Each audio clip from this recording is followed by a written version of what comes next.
Okay, welcome everybody. I'm very happy to have Jonathan White here.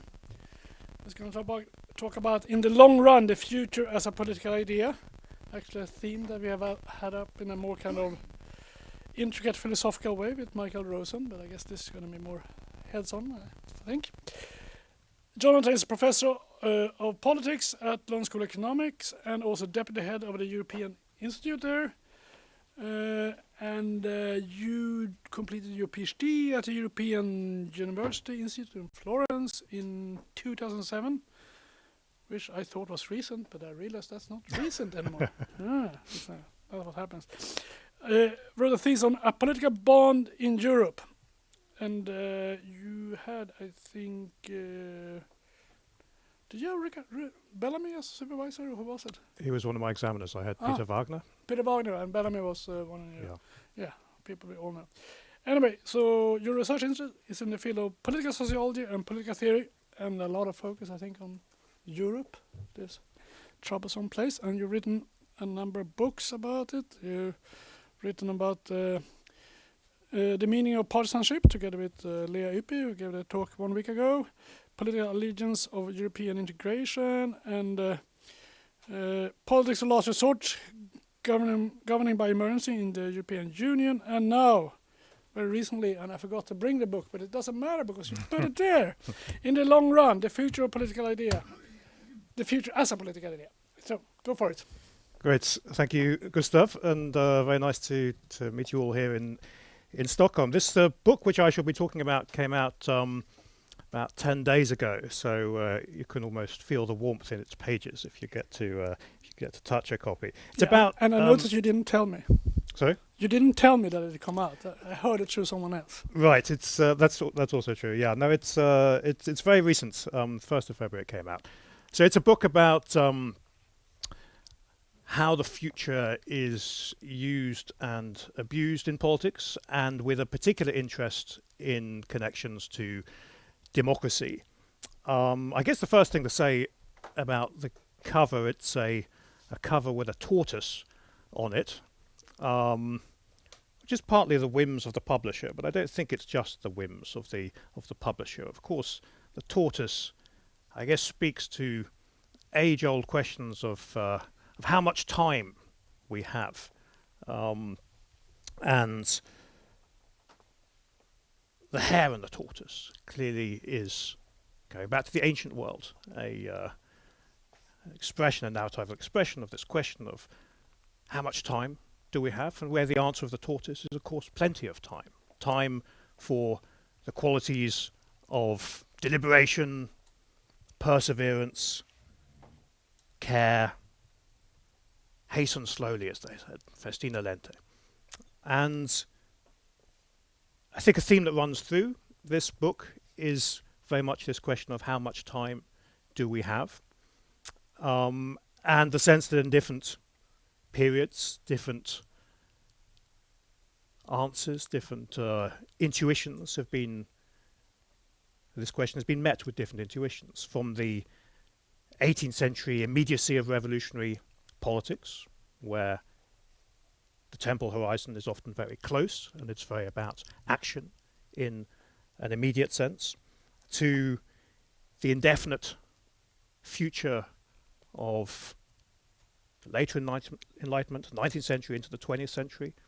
Of course, I come from the LSE, set up by the Fabians, and the Fabians took the tortoise as their emblem, a model of socialism that is highly gradualist, incremental, with, of course, and with the sense of the kind of the open-ended future, that abundance of time in which to pursue left-wing projects. And of course, always, I think already then, with a nagging concern that maybe this sense of an indefinite future is one that can run counter to a sense of agency, that can undermine a sense of urgency out of which perhaps political action necessarily flows. So of course the motto that the Fabians put under their tortoise was the reassuringly affirmative one: when I strike hard. So the 19th century, 20th century, characterized perhaps in many contexts with this sense of the abundance of political time, that we have plenty of it. And then, of course, running into a future where you might say our impulses are different, that many people met with the political image of the tortoise may recoil and say, of course, there is no time for this image of gradualism, of incrementalism in politics. This is a time of emergencies, a time in which we cannot rely on a notion of an indefinite future as the proper context of political action. This, what some people describe as a time of temporal claustrophobia, a sense of, if you like, the walls closing in on the present. So this is a book about these changing ways in which the future makes its way into politics, changing by historical context, changing across space. I come from a European institute. My centre of gravity is in European studies, although I try and step back a little bit from that in the book, but that's where the heart of this book is. And as I'll say a little bit more in a moment, it's a book which tries to think about a number of dichotomies in how we think about the future, of which one is this sense of how much. So that the future horizon is very near or very far, and oscillations between the two. But as I'll say more in a moment, this is one of a number of dichotomies that I think we can explore for thinking about how they shape political action and thinking in the present. This is, as that implies, it's a book which is not so much about the future as such. It's not an exercise in future thinking, forecasting, nor is it an exercise in moral philosophy about obligations to future generations. It is something grounded much more in thinking about democracy and what the implications of changing expectations about the future might be in the moving present, for how we think and act in a democratic frame, or indeed have reasons to step out of that frame and pursue non-democratic solutions. So that's roughly the shape of the book. Let me say something a little bit more to unpack these ideas of democracy and the future. So I guess all of us as individuals have reason to think about the future in an entirely idiosyncratic fashion. The future as the place of personal prospects, and I'll come back to this a little bit later on in my talk, but there is of course a sense in which one can think about the future with an eye to things that are very intimate, concerns with death, concerns with partnering, children, and so on. Of course, things which themselves may have political content insofar as these expectations are not entirely shaped by the individual, they're shaped by a social context. There is plenty of politics in individual thinking about the future. But one of my focal points in this book is when the future comes to be thought about in groups, collective ways of thinking about the future, and the political implications that may come with these. And following a sort of Kozelek style story early on in the book, I run with the idea that there's something about the 18th century in which one can identify this emergence of increasing collective attention towards the future, the emergence of isms, of parties, ultimately in the 19th century especially, and ways of thinking about the future which are collective, responding to a sense of flux, of course, in the present, of the sense that the future might be different from the present, possibly open to being shaped. So I come at these questions with the interests of a democratic theorist. What is the political significance that one might tease out of ideas of the future for democracy, both as it's emerging in this period and as it continues into the present? How might we talk at a general level first, and we'll move to something a bit more historical in a moment, about ideas of the future and their political significance. I'll say a few things about what you might say the future as a source of motivation, of partisan motivation, in other words, something which contributes to the pursuit of a particular political cause. And then I'll say something a bit more about democracy generally as the framework in which political causes are pursued. Looking first at the former, three basic points that I think come through in the book. One, ideas of the future as a source of perspective. This is a book that starts looking at the emergence of utopian thought, future-oriented utopian thought in the especially 18th century. I'm sure many of you are familiar with Louis-Sébastien Mercier. I also look at an American female author, Mary Griffith, who's a sort of influenced by Mercier, but also someone thinking of writing utopian fiction about a future several centuries away. So Mercier, of course, is writing 700 years into the future. Griffith is writing a utopian account set 300 years into the future. Like many others, of course, in this period, there's a whole genre of utopian writing which is concerned with futures as opposed to faraway lands.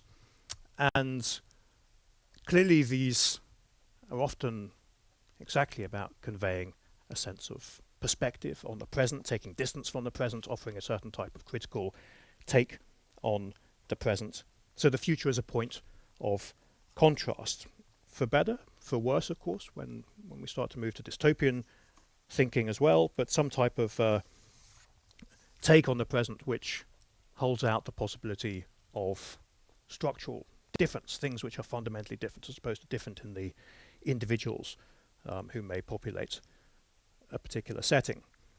And in the book I talk a little bit about the specificity of future-oriented utopias. Clearly utopias can be utopias of other places, the faraway land encountered through some kind of voyage, and they can be utopias in time.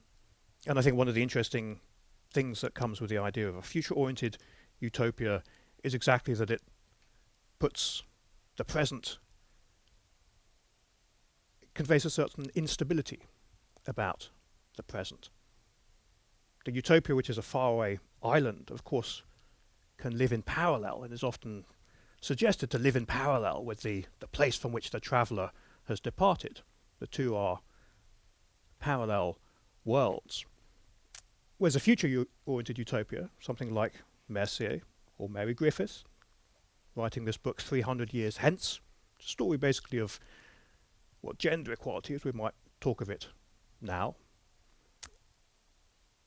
If you write something about the future, you're suggesting the transience of the present. If that future is named as the same place in which the reader might locate themselves. In the case of Mercier, it's Paris. The readership is Paris of the 18th century. The future Paris is Paris of the mid 25th century.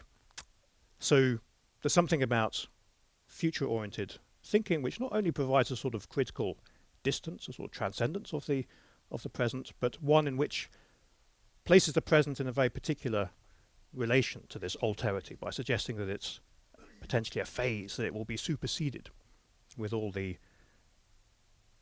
uncertain political implications that may come with that. Of course, this unsettling of the present in that way can be a source of political hope.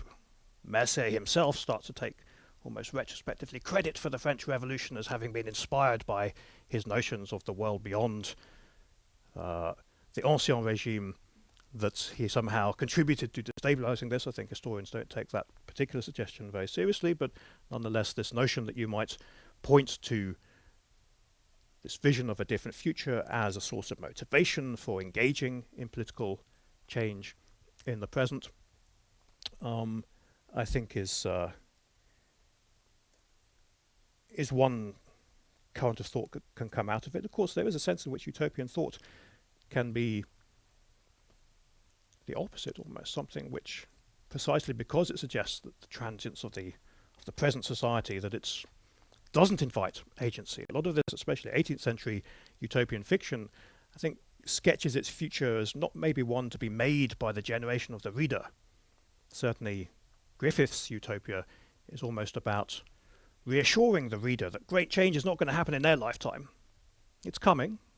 Things are going to change. The present is not permanent, but don't worry too much. And she has a lot about slave society, in the sense that slaves will be freed, but they're not going to be freed too soon. It's not something that you're going to encounter, and when it happens, it's very amicable. It's something which is done without conflict. It's a vision of utopia which is reassuring, and perhaps finds some of its reassurance precisely in the fact that the change it describes is delayed, is pushed into a further future. So, ways in which ideas of the future, already in the 18th century and certainly into the 19th, perform a critical take on the present, one which can be either thought to be a source of political agency, or conversely may even be tended by some writers to be a source of almost a council of patience.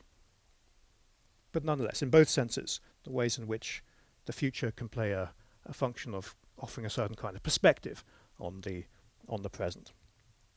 And the next point again, which I think comes through in quite a lot of what I'm trying to say in the book, is that ideas of the future can be a source of shared identity, a sense of shared fate as the foundation for some kind of collective, that around which strangers can find common cause. A fair bit of the early part of the book, and I'll come back to this in a moment, is about emerging ideas of partisanship in the 19th century. The isms of the 19th century and into the 20th century are, of course, if you like, ways of imagining the future as a foundation for collectivity, for political association, socialism, liberalism, republicanism, ways in which the ism can be the foundation for a group to come together, for strangers, for those who don't necessarily know each other but have some felt affinity of political outlook. Manifestos. I think a political manifesto is always about at least two things. On the one hand, a manifesto is about some type of set of proposals for the future. Manifesto in the electoral sense that we've become familiar with, sort of an offer, as a certain type of political science might put it. But of course, a manifesto is also often about the definition of the we that is to advance that project. It's about defining a collective that is to be the maker of the future it describes. Some of the manifestos I look at in the book, going back to the conspiracy of the equals in the revolutionary period in France, but also you might think instinctively of the Communist Manifesto. All these pre-electoral manifestos are, I think, exactly speaking to this idea of an idea of the future which is not just about cultivating perspective, cultivating an idea of alterity, of how things could be different, but also of conveying, if you like, the agent of that transformation, the we that might inform it. There are historical sociologists that make the case that earlier phases of political protest in the late medieval world, the early modern world, are characterized precisely by that lack of the abstraction from the particular affected people involved to a larger we, so that protest in the late medieval period might be about, I don't know, rebellions against unjust lords or against those hoarding food in the context of famine. People like Sidney Tarrow, for example, historical sociologists, make the claim that these are scattered sparks of protest. They are the reaction of affected individuals to those that they treat as the individuals who are to be blamed.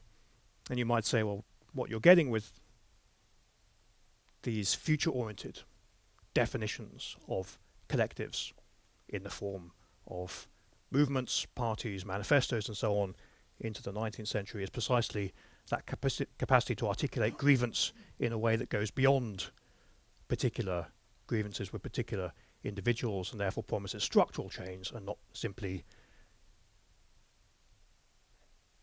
correction of the misbehavior, the malpractices of particular individuals within a framework that endures.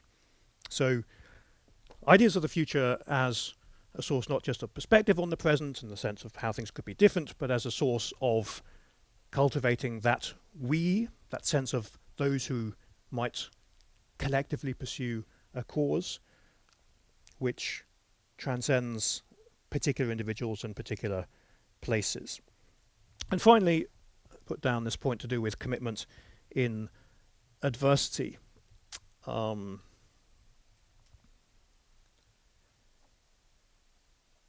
of you may be familiar with this concept of the transition trough, which I put down there just as a way of capturing this idea. But the thought would be that positive, radical change in society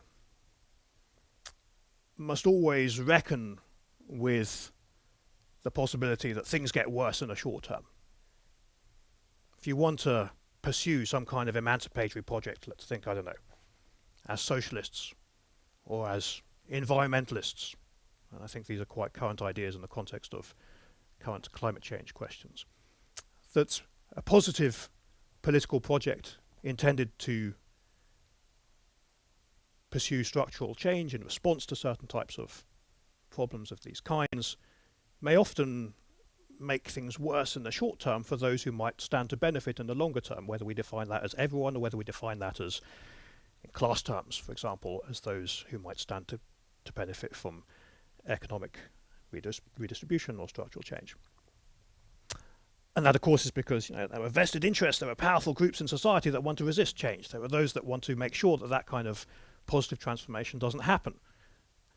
And whether they own newspapers, whether they own factories, whether they have one capacity or another to intervene in the lives of those who might be drawn to those visions of change, they can make things difficult. And even if it's not a deliberate act, even if it's just the unfolding of the chaos, let's say, of a revolutionary moment, clearly things can often, hardship can be the first experience of those pursuing some type of more radical change.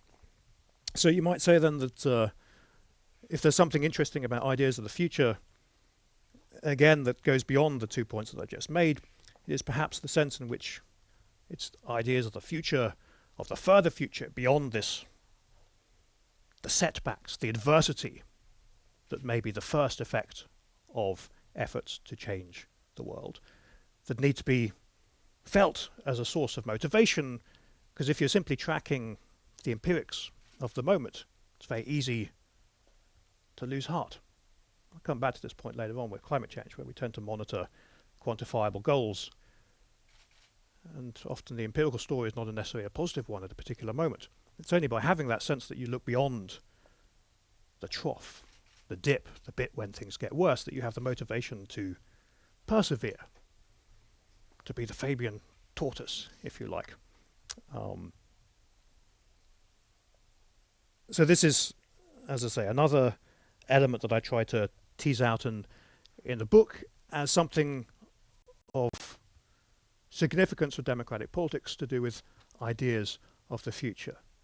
The future as a source of distancing from the present, the capacity to look back on the present from an imagined future, the future as something that can cultivate a sense of shared fate and shared interest amongst those defining themselves by allegiance to a particular vision of it, and the future as something that can give reason for continuing with a certain line of action, even if the empirical facts of the moment don't necessarily give confidence in it.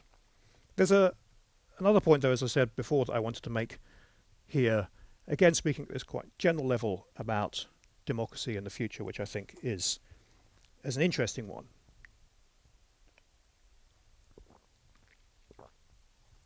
Modern democracy tends to be thought of as representative democracy. It's not the democracy of the ancients.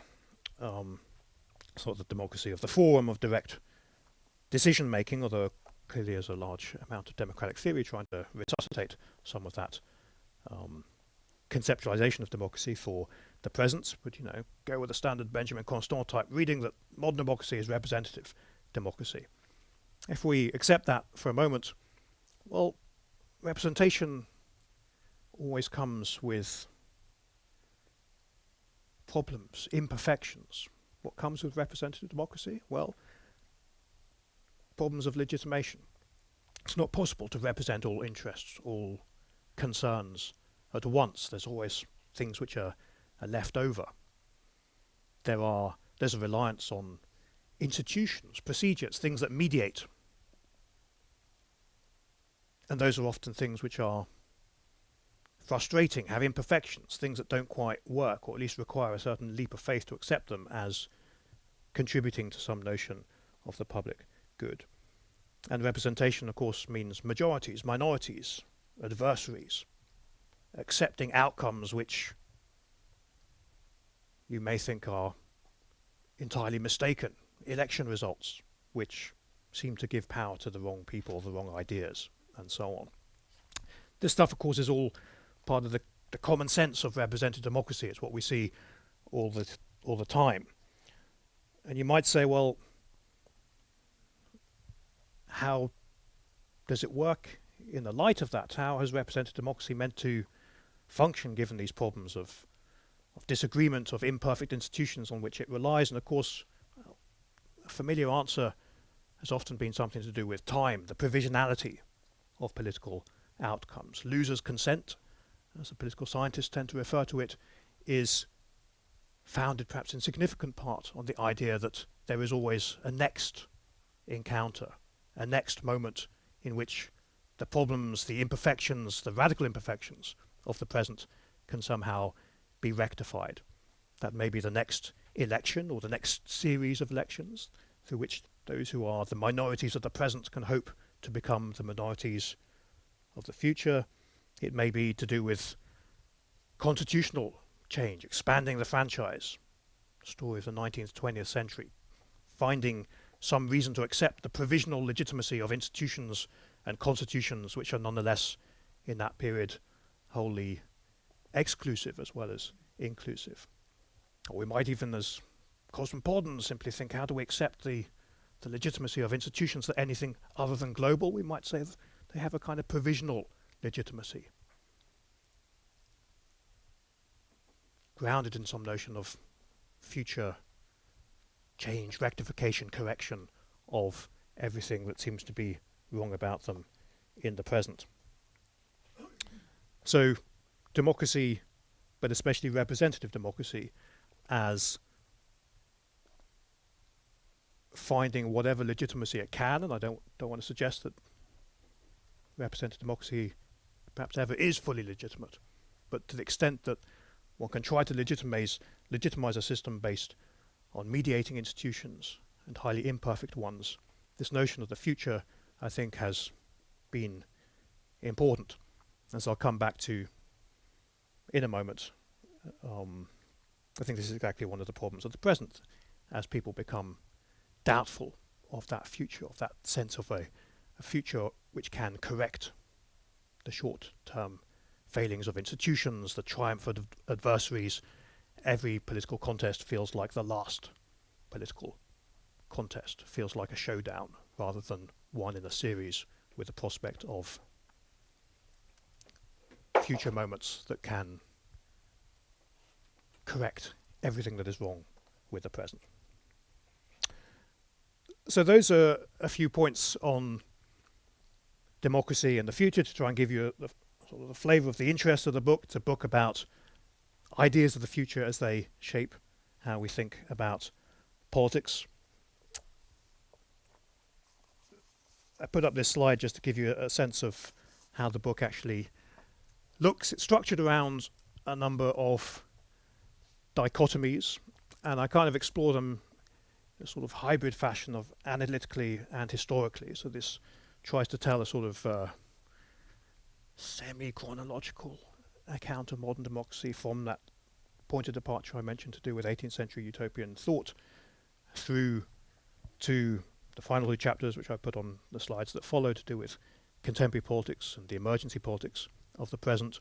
But it tries to tell a sort of a sweep through time before that, but in each case trying to identify a key dichotomy of how the future is thought that has some type of significance for democratic politics. And let me briefly say something about them, but this is, as you can see, the kind of the bread and butter of the book. So the first one to do with open and closed, I think, is to some extent what I've already covered. The future as that which can be thought of either in terms of continuity with the present, or the future as something which is potentially quite different from the present and quite potentially makeable. This is the part of the book which goes deeper into these utopian writers that I've been mentioning, and the emergence of ideologies as testament to ideas of the makeability of the future. But, and this it's kind of characteristic, I guess, of most of these dichotomies I'm describing.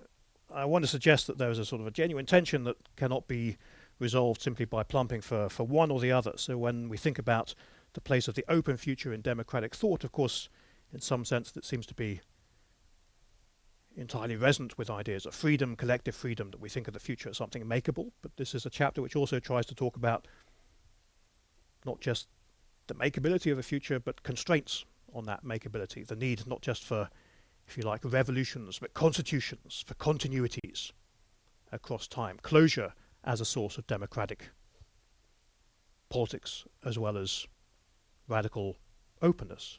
And indeed, radical openness, you can't live indefinitely in a revolutionary moment. I think there is always this kind of tension between revolutions, constitutions, and the possibility that politics is drawn wholly to the one rather than the other in a way that is deleterious. So this is a chapter which is on this theme of open futures, closed futures, and democratic politics is somehow about reconciling things that pull apart, exploring it through late 18th century quintessential problems of the revolution and the post-revolutionary moment, the need for constitutions. Near and far, again, is another one that I think I have given you some flavour of. The near horizons of revolutionary politics, the far horizons of gradualist forms of politics. It seems to me that there are, as I try to tease out in this chapter, there are pitfalls associated with both a sense of the future horizon is very close and pushing it far back in time. Utopian literature, as I said before, in the late 18th, 19th century is often pushing its future horizon far back into the future, several centuries into the future, as I suggested already, with the question about whether that's something which can undermine a sense of political agency, and perhaps even was intended to undermine a sense of political agency, to reassure a readership of the present that radical change, if it was coming, was not something that was going to be experienced in their lifetimes. But of course, also, you might say democratic politics suffers for very near horizons, the ones that can perhaps limit political agency to only the things which are achievable within a few years, within a nearer time span. So this is a chapter which looks at the kind of the political implications of different types of temporal horizon, and tells this story through debates within socialism in the 19th century, and ultimately talks about political parties as a kind of effort to reconcile near-term demands with the idea of the continuing project, the open-ended cause that doesn't just lead to the next election, or doesn't just die with the particular leaders of the moment, but is intended to be something which continues beyond them. So this covenant of parties is kind of an association intended to reconcile these horizons in some fashion.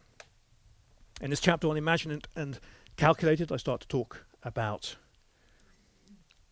economy, about the future as an object of expertise and quantification. So if utopian thought is very much about imagined futures, futures which are conceived to be occupying some place in the future which is either far away or indeterminate in its location in time. Calculated futures, I guess, we might associate with the effort to much more concretely extrapolate from the present. So whether that's in business, in commerce, the calculation of the future profits and so on as a way of finding strategy in the present for firms, or whether it's technocracy, and again another theme of the chapter is the future as something calculated in technocracy and pre-technocratic things like physiocrats in France. An object of the future much less about speculation, about imagination, about kind of radical alterity, and much more about something that you can put numbers on, something that you can try to almost discipline with quantification, and which I think often brings certain things with it. With my concerns as a democratic theorist, I think I'm sensitive to the ways in which futures calculated often point to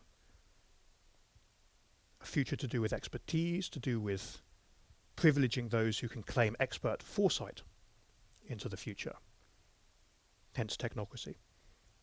And also the ways in which a calculating outlook on the future is one that can perhaps privilege the nearer term as that which can be plausibly forecasted, predicted.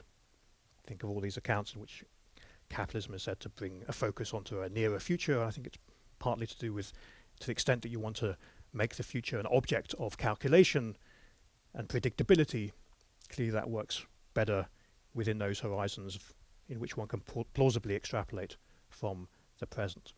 So this is a chapter which tries to look at the market economy as a spur to a certain way of thinking about the future in terms of calculation, which brings a whole range of things with it, whether it's the privileging of expertise, either in the market economy or in technocracy, and whether it's, again, coming back to timescales to do with the nearer term. I'll be giving another paper tomorrow about technocracy and the future technocratic myopia, I'm calling it. I'm not going to talk about technocratic myopia now, but it's a theme that I touch upon in the book as well. The claim, for example, of central banks to have that capacity, that expertise in foresight, the capacity to calculate the future, which then is clearly something directly in tension with the unpredictability of public opinion. Chapter 4 goes on to this heading of rational and impulsive. It's to do with, if you like, a kind of the backlash against rendering the future in these calculating terms. It's a story of fascism. I tell through 1930s Italy and futurism before it as an aesthetic movement. But if everything I've just been talking about was rational takes on the future, impulsive takes on the future, which in the book I try to look at through Italian futurism, are takes on the future which are very much about unpredictability, about venerating self-expression, a future which is almost to do with creative destruction, to do with entirely making the future at odds with the past, disrupting continuities, disrupting some sense of the residue of the past in the future. And of course then this clearly informs the politics of the early 20th century, and I think to some degree we see traces of it returning today, and I'll come back to that perhaps in a moment. But the ways in which we might think of fascism as having, Italian fascism in particular, as having a particular take on the future which is exactly to do with unpredictability and weaponizing unpredictability as something that can be useful politically, which wrongfoots opponents and so on. This is the chapter that goes into some of the political implications that perhaps come with this, to do with violence, but also to do with the personalization of politics. Programs, the politics of ideas, these depend precisely on continuities, on the idea of a cumulative project. The future is extending yesterday's cause.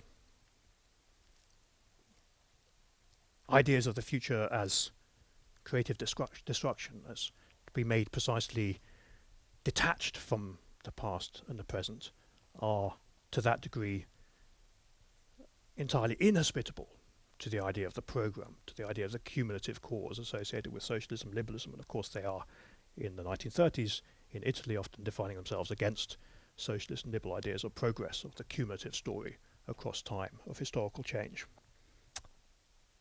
So this is a chapter which tries to tease out the implications of charismatic politics, of personalized politics as opposed to programmatic politics that come with this take on the future, which is impulsive, against continuities, against accumulation of politics across time. I'll say briefly something about the last two of these historical chapters. Public and Secret is a chapter that goes into military forecasting, the Cold War story of the future as something which becomes confidential. I think most of the things I've been talking about so far are ideas of the future which are generally accessible, of course, insofar as you go down into expertise, then there are de facto limits, but perhaps what's particular to military forecasting as it starts to become pronounced in the Cold War period, especially in the West, and also in the Soviet Union, although I've read less on that, is precisely this turning of the future into something that is the object of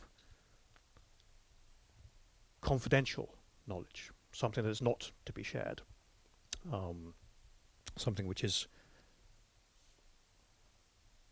think of the forecasting of the CIA, for example, of Rand Corporation, these institutions set up in a military context for, in the first instance, making predictions about enemy states, but then of course across time developing techniques that are applied to domestic populations for counterinsurgency, for example, for things like a war on crime, already a concept of the 1960s America, for ways of defining domestic problems as military problems and as problems that demand a certain type of top-down, secretive form of politics.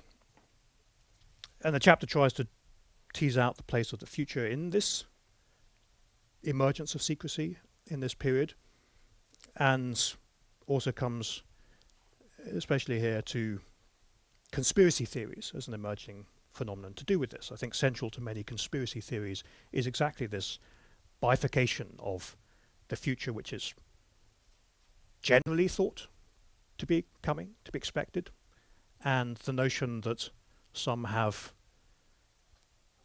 a sort of secret knowledge of what to expect. They think of 9/11, ideas that some could see it coming, that they had privileged insight into what lies ahead. This notion of the future which is a surprise to many but not a surprise to the few, I think is characteristic of much that we put under the heading of the conspiracy theory, and I think is perhaps one of these legacies of military forecasting as pioneering a kind of an outlook on the world ahead which is precisely separating what can be public knowledge from what can be the knowledge reserved for particular institutions and authorities. So this fifth chapter is about the emergence of another dichotomy on the future, to do with the future as something for general appraisal versus the future as for some eyes only. And then finally, chapter 6, Shared and Apart. This is a chapter that goes into, again, another distinction on how the future is thought, one that I started with earlier on, to do with the future as the object of collective concern, the ideology as an image of the shared future, of social transformation, versus consumerism, images of personal betterment, images of the personal future as something which the individual might look forward to within a wider social structure that is unchanging. So a story of, if you like, the privatization of the future, which I try to trace through later 20th century thought and neoliberalism, but of course also the material changes that underpin this, to do with changes in the workplace, changes in the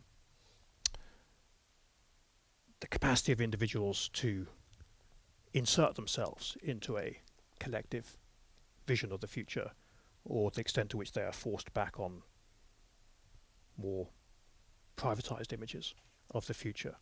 As I want to say in a moment, I think this has got a lot to do with the decline of those agents of collective future making, parties, movements, things that are able to exactly take individuals and insert them into a larger account of the future. Anyway, so chapter 6 is a story of, as you might say, if democracy depends on a sense of shared fate,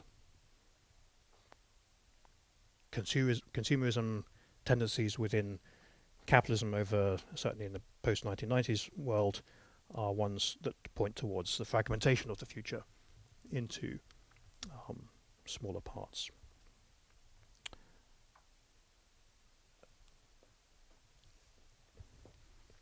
So in the last quarter of an hour, I guess, I'll speak for till about 11. How's that sound? Maximum. Okay. In the last 10 minutes then of my presentation, let me say something roughly about where I end up with the book. Because the book, on the one hand, while it's introducing these dichotomies in a historical fashion, it's also intended to take us to some type of way of thinking about the present. And one of these later chapters goes under this heading, in an age of emergencies. And the rough thought here is that emergency politics, as it seems to be with us everywhere in the present, has got everything to do with what I've been talking about as this kind of historical arc in how the future is thought about, or at least thought about in dominant fashions in the societies that I'm looking at. And it is the culmination of this historical story that I've been talking about. We live in an age of emergencies, but of course we live in an age where people don't agree what the emergencies of the present actually are. And to put it very crudely, and this is certainly crude, but you might think about the left-wing emergencies of the present, to do with capitalism, to do with climate change, things that those on the left may be very quick to designate as emergencies. You might think about right-wing emergencies to do with sense of cultural decline, of replacement and so on, of migration. And for the sake of it, you might think of centrist emergencies to do with geopolitics, or to do with concerns about algorithmic change and so on.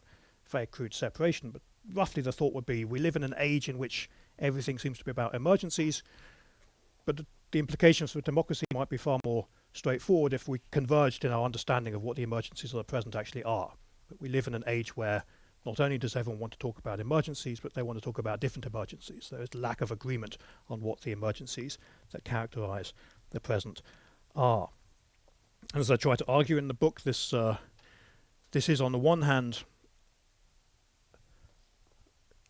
a reflection of the very real predicaments that contemporary societies face, but at the same time I think it is also a reflection of a loss of confidence in politics and capacity to shape the future, which follows on from things I've been saying earlier on in the book, that shift from the kind of the collective ideas of the future characteristic of Enlightenment thought towards more managerial, security-focused, individualist perspectives of the later 20th century.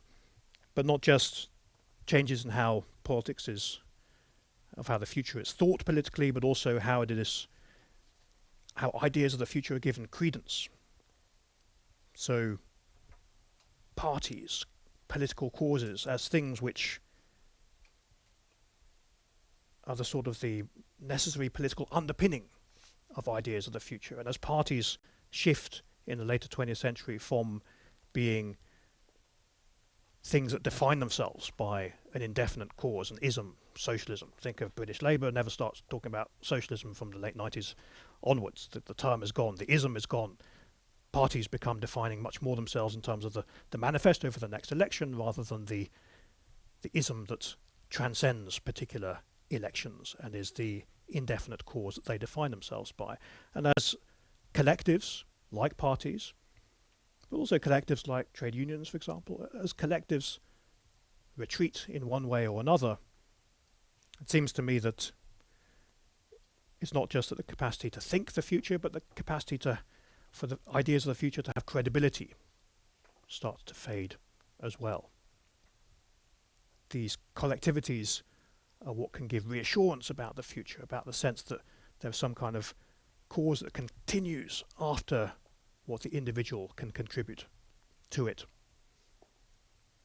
As you start to see that sense weakening and parties no longer defining themselves in those terms, then of course people start to lack that confidence in the future. Emergency politics comes with that. Things become emergencies when you doubt your capacity to deal with them. They are an expression of powerlessness, expression of that loss of confidence in the capacity of collectivities to continue today's projects and shape the future in the light of them. So this is chapter 7, which tries to go into this idea of emergency politics, this kind of politics of the present, of the near future, the prioritization of near future concerns as somehow symptomatic of this weakening of collective future thinking and the organizational basis on which it relies. Something which, as I kind of indicated earlier on, spells problems for the legitimacy of representative institutions that rely on that notion of the indefinite future to make sense of present conflicts. To, you might say, representative politics is about indecisive battles. The notion that this current election is not the last election, that an election is not a referendum. A referendum, of course, has this quality of the standalone conflict, the non-repeatable conflict. The idea of repeating a referendum is often felt to be something that makes a mockery of a referendum. But representative democracy is about repeated moments of encounter, future elections, not the standalone. And yet, as you start to get politics which lacks that sense of continuation into the future, electoral politics becomes more like referendum politics. It has this sense of the showdown. Trump himself has talked about this election this year as being the final battle. So this notion of finality, I think, is something that characterizes a lot of contemporary politics. It goes with this idea of emergencies.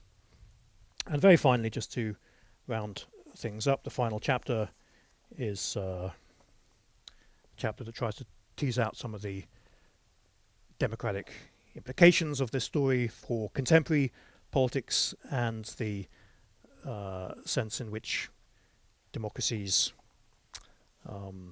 might respond or might fail to respond to these problems. And to summarize it as briefly as I can, I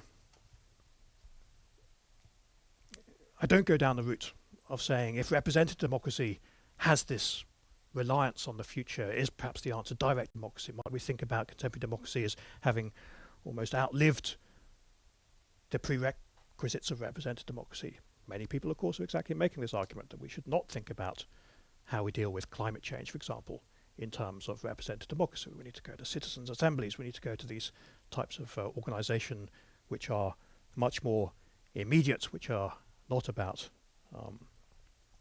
exactly this framework that I've been describing. And I don't go down that route. I'm, of course, all for urgency in politics, but you might say one have to distinguish between the urgency of beginning, sort of starting politics, and the urgency of completion. And I think a lot of contemporary politics on the left, which tries to run with the framework of emergencies, climate emergencies and so on, is often trying to squeeze radical transformation into a time period which is far too brief, which is not possible. Urgency of beginning, yes, but the idea that one can complete radical projects in a very short time horizon, I think, is not credible. And to that extent, I think these long-standing questions of how one organizes for the future, how one builds collectives that are lifetime transcending, I think is just as important in contemporary politics as it is in earlier forms, and that representative democracy is precisely one framework that is particularly well suited to that. So the final thought, I mean, everyone, I guess, today is converging on the idea that we are too short-termist, that emergency politics has come to govern everything that happens in today's politics, and that this is unbearable in some fashion, and that we need to be more long-termist, that we need to step out of the emergencies, or we need to make them productive in some fashion for a world that continues over a longer trajectory. But the basic argument of this book is that if we draw the lessons from this historical overview I've been giving you, that it's not just about how we think about the future, it's not just about ideas of the future, it's about the ways in which one organizes for the future, how one gives credibility to thinking about future transformation, and that this is what collectives in politics, whether it's parties, whether it's movements, things like the debt collective, ways in which one organizes around problems for a semi-permanent fashion, that this is, on the one hand, diagnostically everything that is weak about contemporary politics, the weakening of these ways in which ideas of the future are given credibility, and conversely, that which one has to hope can be resuscitated, because this is that on which democratic politics, I think, depends, as a politics of ideas rather than of a politics of emergencies, of charismatic forms, and so on. So the final chapter is exactly going back into these questions of what might it be to pursue a more radical form of representative democracy that is founded on agents of collectivity of this kind. I'm going to stop there for the sake of the clock. I know your clock is a little bit erroneous, but I'll assume it's running correctly now. Thank you very much, Jonathan. I'm sure there will be many questions on this broad, encompassing talk. We're going to have questions both from people here and from people online. And I just should remind the people online, you write your question in the chat, and please also tell us your, and also for your people here too, your area of studies, because we like to mix questions from different fields. We also allow for follow-up questions. Then you put up a finger here, or you write follow-up in the chat, and the name of the person you're following up to. But that should really be follow-up questions, not new questions. Anyways, given that, I don't see any hand. Oh, I see 1, 2, 3, 4. Oh, okay. We start with Torbjörn, and then I'll write down the rest name. Are you looking to? No? Thank you. Thank you for an interesting talk. On a rather exotic topic, I would say. And I want to remind us that only 13% of the world population live in well-functioning democracies. And that connects to this idea of urgency. Suppose it's real. I mean, there are global existential threats facing us. Then it's only natural, I think, that in a democracy, but also in a nation state that is ruled in a despotic manner, you will feel that there is little you can do to solve these problems through the ordinary political institutions. So my question is, don't you feel that this problem for democracy is not specific for democracy? Is it not a problem really for the world and the way we have organized political decision-making in our world? There is no way of achieving global legislation, which seems to really be required if you want to handle global heating, nuclear war, the threats of it, and all the other existential threats that people feel we are facing. So isn't really this problem for democracy that you depict here a more general problem? That's my simple question. Thank you. I mean, it is certainly not a problem unique to democracy. It is a problem which I think becomes pronounced when you're trying to hold authority to democratic ideals of capacity to influence decision making, to make it responsive to concerns that a wider public cares about. Of course, there are authoritarian solutions to problems of future control and future decision making, some of which I'll talk about tomorrow when I talk about technocratic claims to be long-sightedness, to be able to look beyond the short-termism ascribed to democratic politics. But yeah, if one's happy to go to say authoritarian politics is some kind of solution, then of course one can entertain those alternatives. But the problems are not unique to democracy. The problems are problems, I think, when they are held against democratic standards. And if you want to abandon those democratic standards, then of course you can alleviate some of the problems by removing the norms to which you hold them.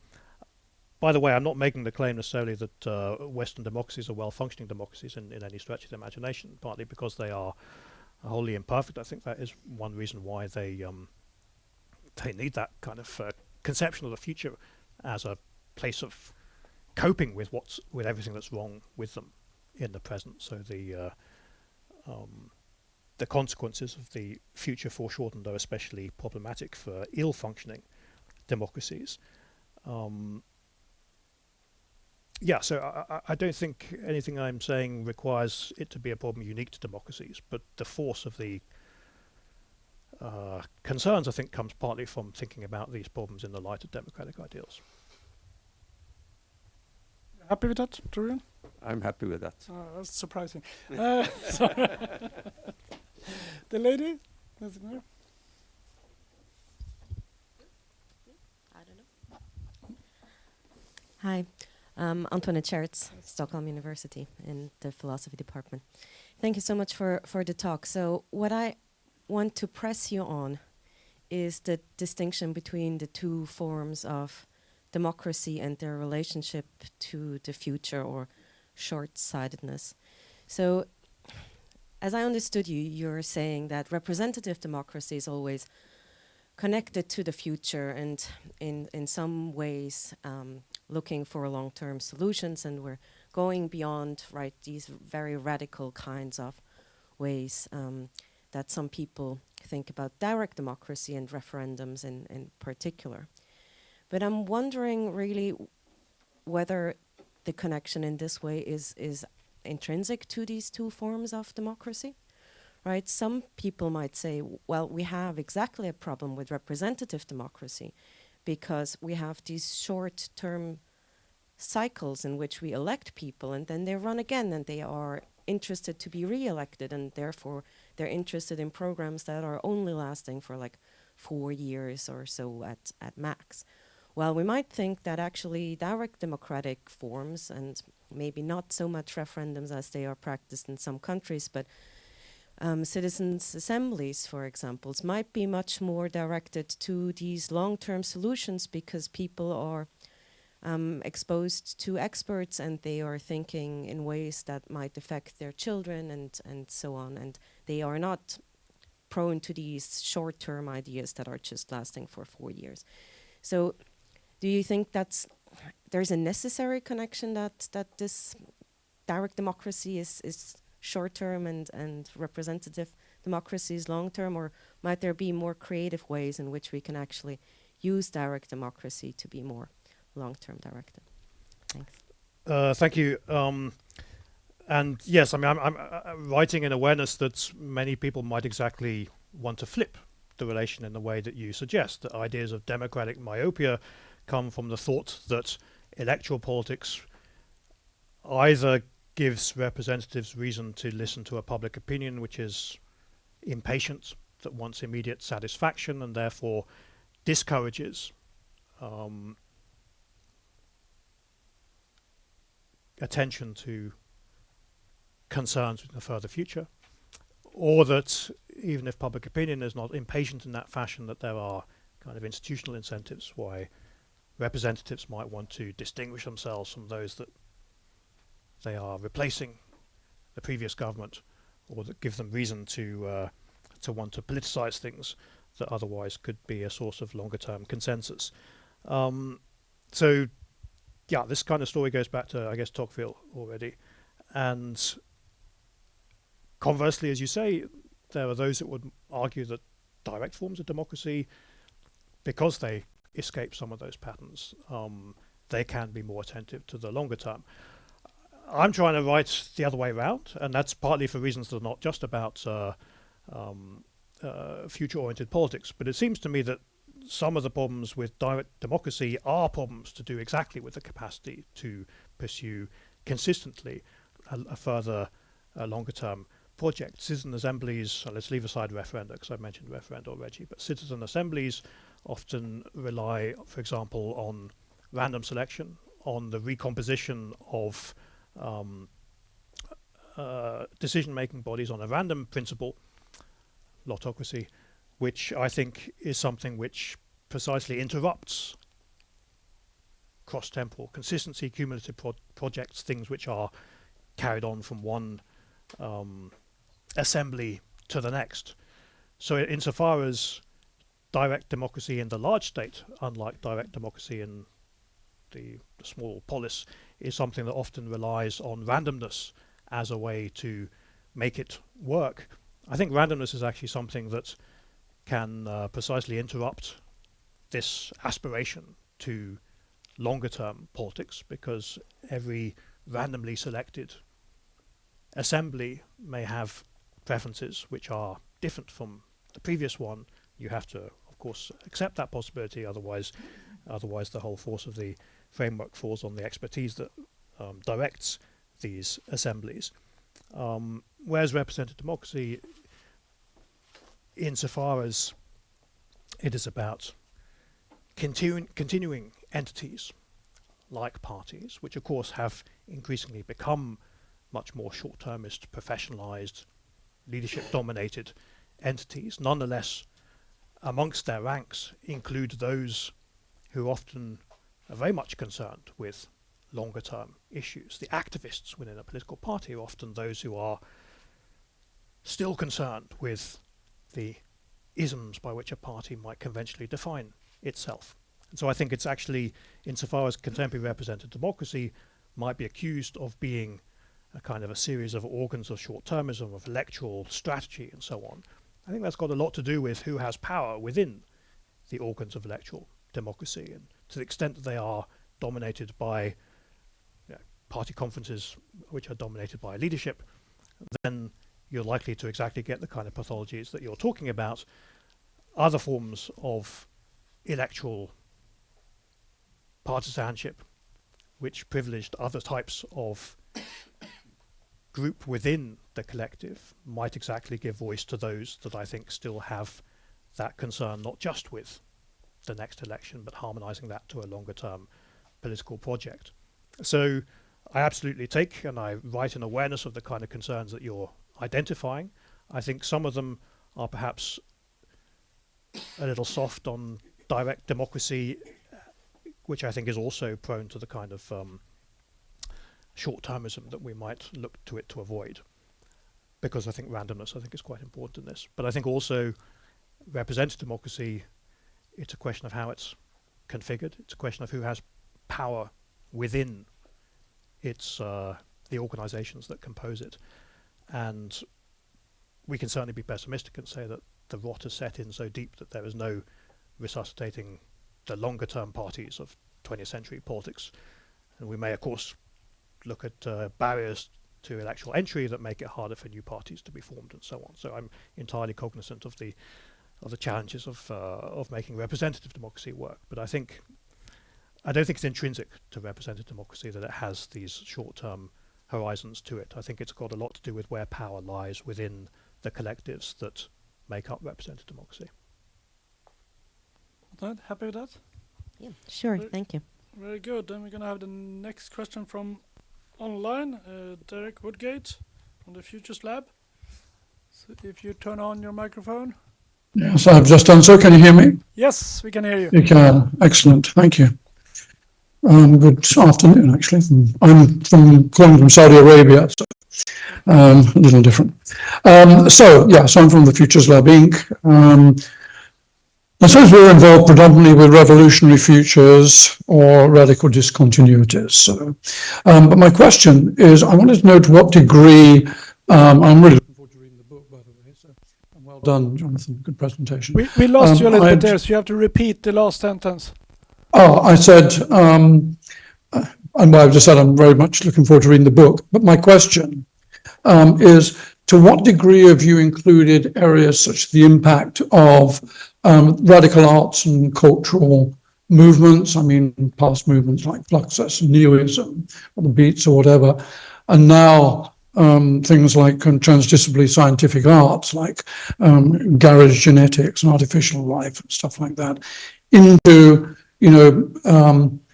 the sort of third horizon socio-political change, because I think I'd like to know how you feel about their impact on socio-political change in general.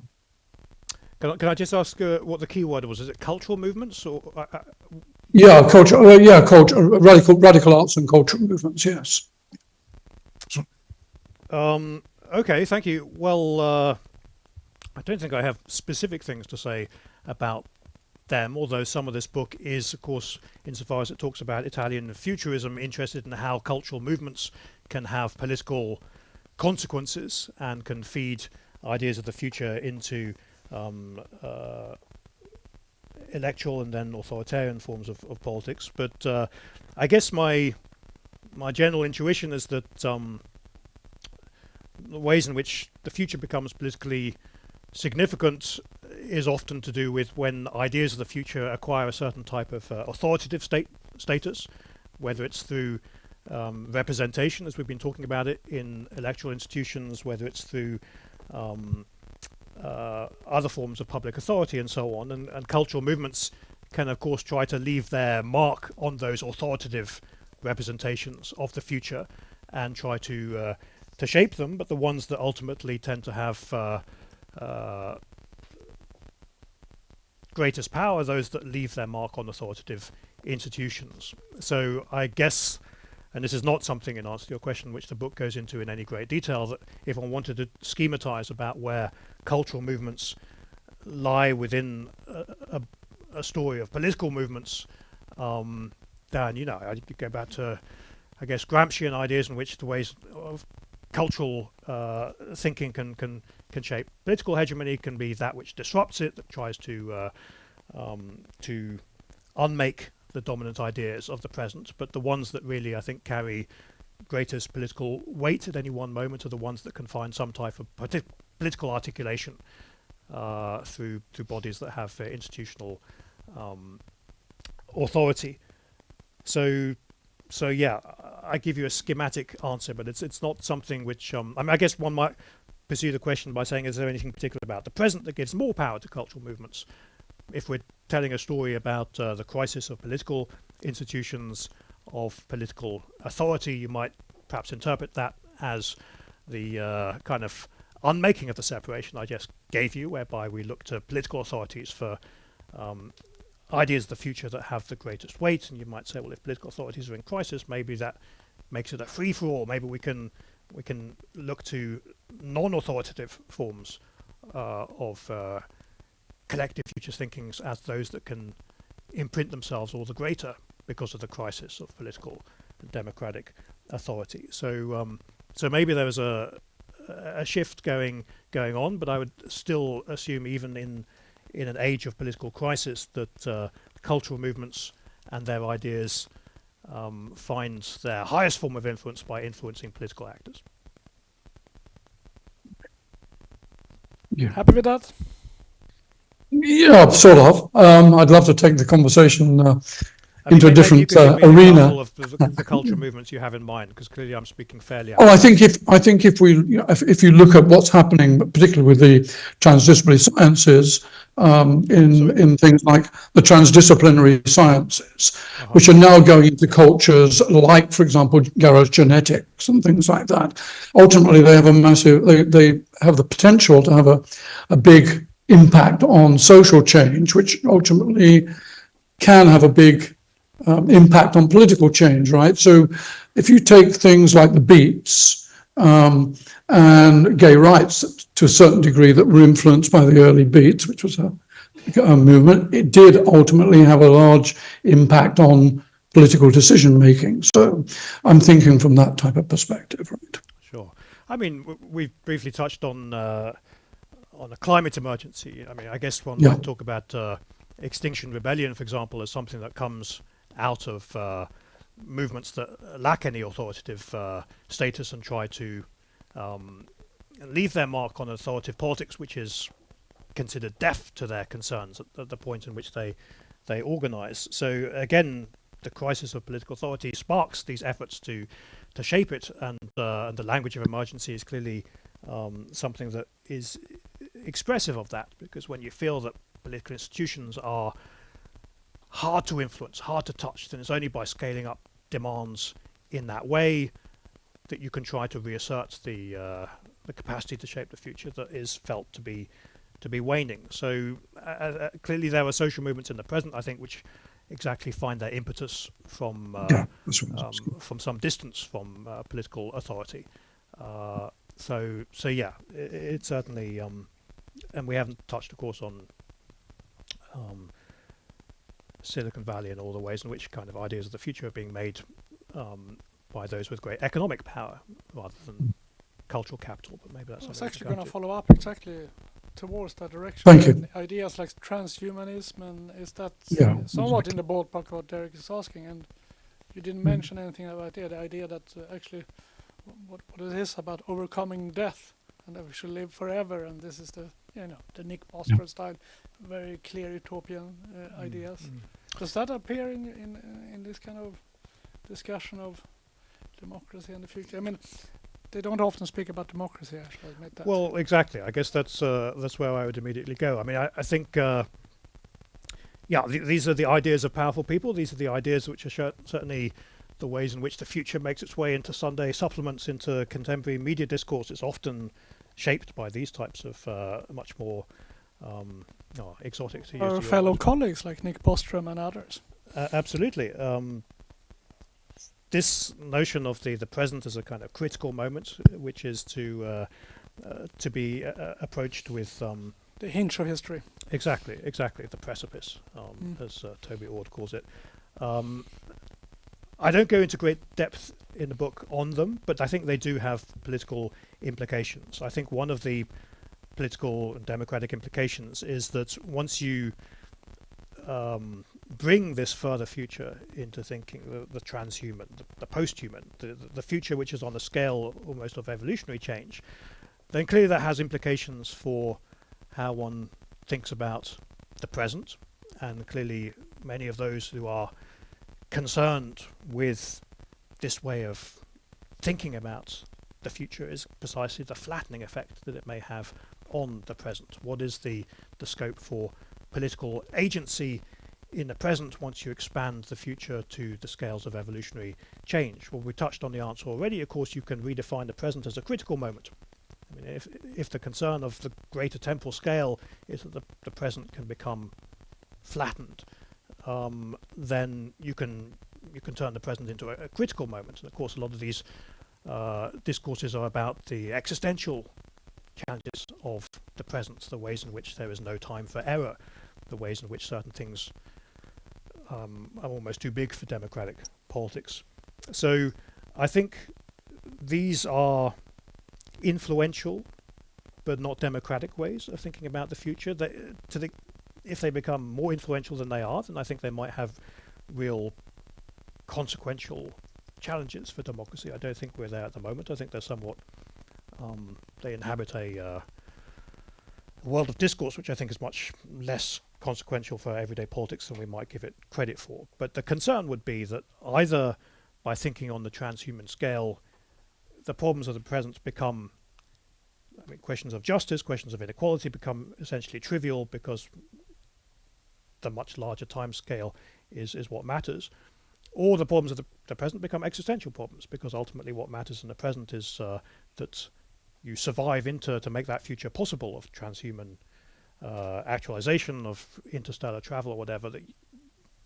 The significance of the present becomes existential because it's that chain which must not, in a link which must not be broken if capacities are to be actualized over that much longer time scale. So the twin either flattening or existentialization of present politics, I think both of them would be democratic challenges to the extent that these ideas develop the real world purchase, which I think they don't quite yet have. Yeah. Now, those points are all well taken, but there is something in that neighborhood that's also you can see as a threat or a development, and this kind of more and more discussion about having representatives for future generations in democratic politics, and whether that is compatible with democracy as we usually understand it. And that, of course, comes with climate change, but also this idea that actually our decisions, the people who are really, really affected by them, are much more people in the future.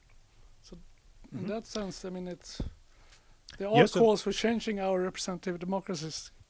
There absolutely are. Yeah. No, that's maybe that's a different line of inquiry. So on the place of commissions for the future representation of future generations and so on, clearly this for many people would be exactly how we revise contemporary democracy. I mean, it's part of my concern about this perhaps is they often characterize the interest of future generations in a sort of super partisan fashion, as though they are beyond the political conflicts of the present, beyond the disagreements that we might have in the present, as though the interests of future generations are much less ambiguous than the interests of present day people. And I think one of the limitations that you run up against with these commissions of future generations, for example, is that they do become quite technocratic because they have to present the interests of future generations as with one voice, as undivided, rather than the stuff of disagreement, rather than the stuff of the different choices we make in the present, constituting very different types of future generation with very different kinds of interests. So they become technocratic bodies. They become things which are standing up for a certain definition of what future people need or want or whatever, which I think inevitably is likely to be marginalized in the cut and thrust of representative democracy, which is all about conflict, about disagreement. So I think the question would be, can one turn these types of body into places of disagreement, into places of conflict, absorb them somehow into the partisan disagreements of the present? Because I think to treat them as something that simply represents future interests beyond those disagreements is neither plausible nor is it anything other than a technocratic influence on representative democracy. So there may be good work to be done there. I haven't seen it yet, but if one could turn these kind of bodies into something which are within partisan conflict rather than efforts to position themselves as a kind of aerial view above partisan conflict, then I think they would become more interesting at that point.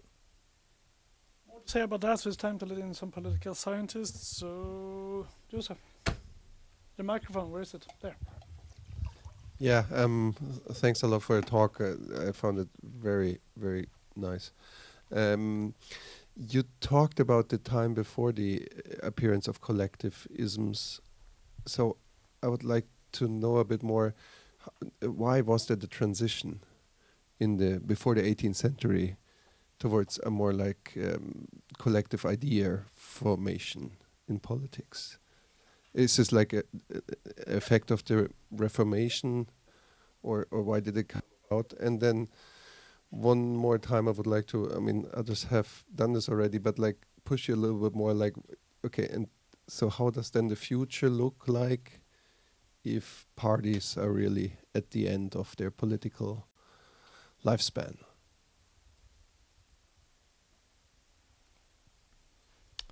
Thank you. So on the 18th century transition, I mean, of course, this is the stuff of a great deal of scholarship. The Koselleck style argument, I think, often puts a lot of weight on the Reformation and the post-Reformation period. So, and religion clearly is central to this story. So, if Christian ideas of the place of the present within time characteristically have some notion of a last judgment, of last days to come as that which kind of bookends the experience of the present. Well, Koselleck's argument is that after the Reformation and the schisms of Christianity, which don't seem to produce those last days, that don't seem to bring about that ending which people are living in some kind of awareness of beforehand, and that itself is something that kind of pushes back the future horizon, that the sort of the waning sense of living in the shadow of the Last Judgment is something that creates a kind of space that can be occupied by ideas of political transformation within this world, rather than moving beyond this world to something transcendental. So the story of the Reformation as something which, in the divisions it creates, does not seem to bring the end that might otherwise be expected, and therefore creates a sort of a temporal space for projects of change, would be one kind of story. Clearly, others might tell a story of capitalism or urbanization. So urbanization in utopian literature, I think, is an interesting intersection to think about. Utopian literature is often about the city, about some notion of the collective as a collective of strangers, of people that don't necessarily know each other intimately. And in a world of urbanization, of making of political forms which exactly speak to that impulse, then you create the possibility of thinking about the future in terms of strangers, in terms of identifiable continuity with a polis, a city, but abstracting from friends, family, faces that you somehow recognize. So the capacity to think the future as something to do with the encounter with difference within the present, the emerging idea of a social collective in the present, which is composed of people that are beyond friends and family, is something that allows you to extrapolate in time to kind of continuities of that collective forward in time. So capitalism, urbanization, utopian literature, I think, might also be a bundle of things that can be explored for that. I think at some point, though, I probably would go with kind of feedback loops, things that so the change of revolutionary moments is on the one hand made possible by, or made easier by, emerging ideas of a future that could be different, but there's a kind of immediately creates the sense of the impermanence of the present, which makes plausible those ideas of a future which is different. So change begets change, I think, in some fashion. And so the late 18th century story of revolutionary politics is one which, in some sense, explains itself, or explains the ways in which future possibilities become more pronounced in its wake. I think at some point maybe one can't simply look for structural explanations of these changes. One has to see them as themselves things that feed back into changing conceptions of the future in their wake. But yeah, a story of religion and a story of socioeconomic change would, I think, be the go-to options here if you want to explain politics by something else. Okay, so but like then now, what comes now in the future? And so is this a return to something like that? We have a Judgment Day coming up type of situation. So is like Elon Musk a new type of god?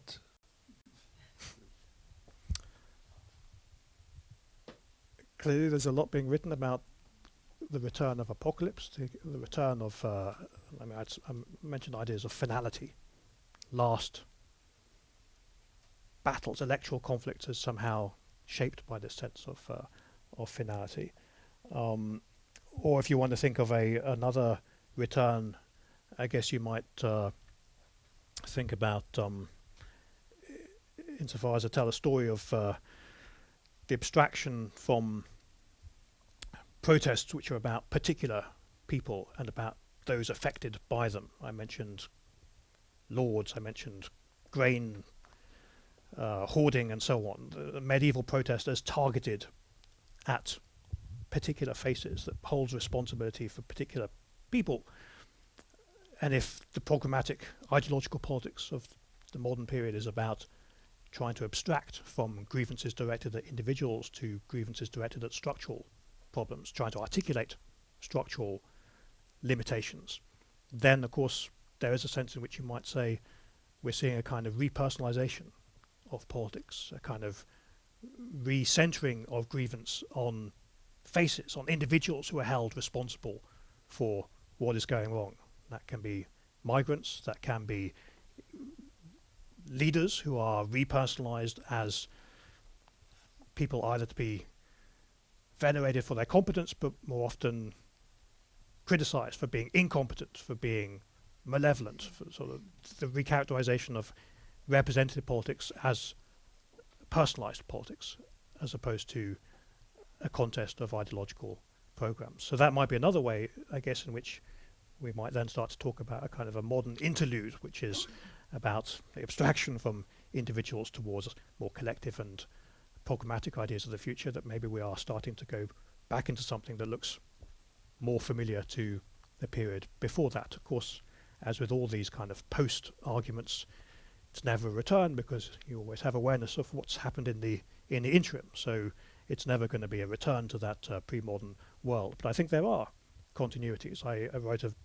unrelated paper fairly recently on the deinstitutionalization of power, and that's getting at something similar. If the making of modern politics is about the making of institutions, depersonalization, abstracting from particulars to things that are depersonalized, I think in a lot of contemporary politics, and especially international politics, you're seeing deinstitutionalization, repersonalization.